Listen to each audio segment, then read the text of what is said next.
सिंध जे मुख़्तलिफ़ शहरनि में परॾेही वज़ीर बिलावल भुट्टो ज़रदारी जी हिमायत में रैलियूं। कराची में सूबाई वज़ीर सईद गनी जी अॻवानी में रैली कढी वई आहे।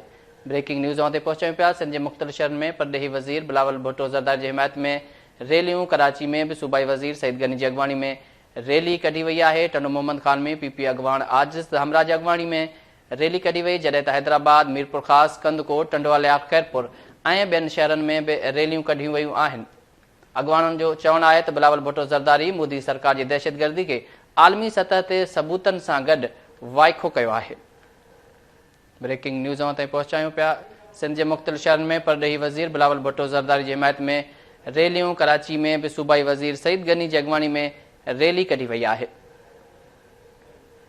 ब्रेकिंग न्यूज़ ताईं पहुचायूं पिया। सिंध जे मुख़्तलिफ़ शहरनि में परॾेही वज़ीर बिलावल भुट्टो ज़रदारी जी हिमायत में रैलियूं। कराची में बि सूबाई वज़ीर सईद गनी जी अॻवानी में रैली कढी वई आहे। टंडो मोहम्मद ख़ान में पीपी अॻवान आजिज़ हमरा जी अॻवानी में रैली कढी वई, जॾहिं त हैदराबाद, मीरपुर ख़ास, कंदकोट, टंडवालिया, खैरपुर ऐं ॿियनि शहरनि में बि रैलियूं कढी वयूं आहिनि। अॻवाननि जो चवणु आहे त बिलावल भुट्टो ज़रदारी मोदी सरकार जी दहशतगर्दी खे आलमी सतह ते सबूतनि सां गॾु वाइखो कयो आहे।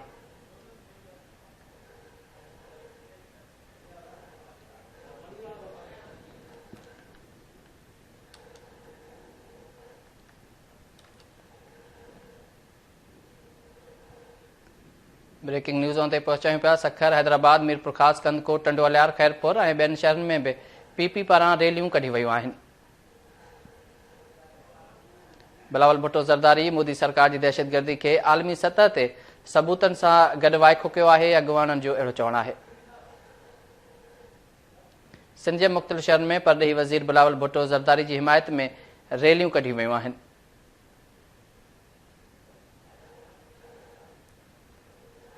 सिंध जे मुख़्तलिफ़ शहरनि में परॾेही वज़ीर बिलावल भुट्टो ज़रदारी जी हिमायत में रैलियूं कढी वयूं आहिनि। कराची में सईद गनी जी अॻवानी में रैली कढी वई। ब्रेकिंग न्यूज़ ते पहुचायूं पिया। सूबाई वज़ीर सईद गनी जी अॻवानी में कराची में रैली कढी वई आहे। टंडो मोहम्मद ख़ान में पीपी अॻवान आजिज़ हमरा जी अॻवानी में रैली कढी वई। रैली में वॾे अंग में कारकुन शरीक थिया आहिनि। सखर, हैदराबाद, मीरपुर ख़ास, कंदकोट, टंडवालिया, खैरपुर ऐं ॿियनि शहरनि में बि रैलियूं कढी वयूं आहिनि। ब्रेकिंग न्यूज़ ते पहुचायूं पिया। अॻवाननि जो चवणु आहे त बिलावल भुट्टो ज़रदारी मोदी सरकार जी दहशतगर्दी खे आलमी सतह ते सबूतनि सां गॾु वाइखो कयो आहे। सिंध जे मुख़्तलिफ़ शहरनि में परॾेही वज़ीर बिलावल भुट्टो ज़रदारी जी हिमायत में रैलियूं कढी वयूं आहिनि। सिंध जे मुख़्तलिफ़ शहरनि में परॾेही वज़ीर बिलावल भुट्टो ज़रदारी जी हिमायत में रैली कढी वयूं आहिनि। कराची में सूबाई वज़ीर सईद गनी जी अॻवानी में रैली कढी वई आहे। ब्रेकिंग न्यूज़ ते पहुचायूं पिया। कराची में सूबाई वज़ीर सईद गनी जी अॻवानी में रैली कढी वई आहे। टंडो मोहम्मद ख़ान में पीपी अॻवान आजिज़ हमरा जी अॻवानी में रैली कढी वई। रैली में वॾे अंग में कारकुन शरीक थिया आहिनि। सखर, हैदराबाद, मीरपुर ख़ास, कंदकोट, टंडवालिया, खैरपुर ऐं ॿियनि शहरनि में बि पीपी पारां रैलियूं कढी वयूं आहिनि।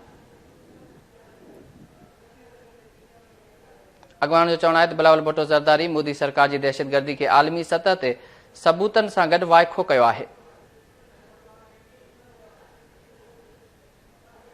सिंध जे मुख़्तलिफ़ शहरनि में परॾेही वज़ीर बिलावल भुट्टो ज़रदारी जी हिमायत में रैलियूं कढी वयूं आहिनि। ब्रेकिंग न्यूज़ ताईं पहुचायूं पिया।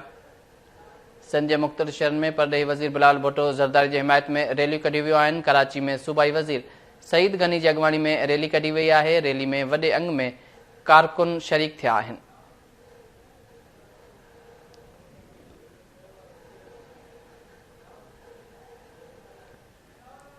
टंडो मोहम्मद ख़ान में पीपी अॻवान आजिज़ हमरा जी अॻवानी में रैली कढी वई आहे।